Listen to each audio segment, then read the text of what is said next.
સ્વચ્છતા હી સેવા અભિયાન અંતર્ગત રાજ્ય કક્ષાએ નક્કી કરેલી વિવિધ પ્રવૃત્તિઓના ભાગરૂપે વિવિધ સ્થળોની સાફ સફાઈ કરવામાં આવનાર છે, જે અન્વયે તારીખ 31 ઓક્ટોબર સુધી શાળા, કોલેજ, આંગણવાડી અને જાહેર સ્થળોની વિવિધ કચેરીઓમાં વિશેષ સફાઈ અભિયાન હાથ ધરવામાં આવી રહ્યું છે।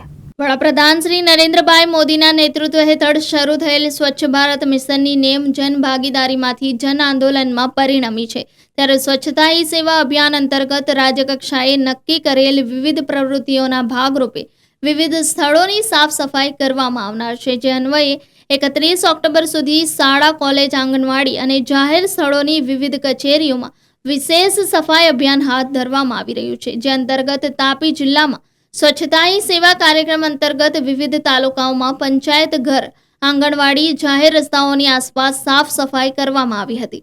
આ સફાઈની કામગીરી દ્વારા ગામને સ્વચ્છતાનો સંદેશ આપી જાગૃત ગ્રામજનો તાપી જિલ્લાને સ્વચ્છ બનાવવામાં સક્રિય ભાગીદારી નોંધાવી રહ્યા છે।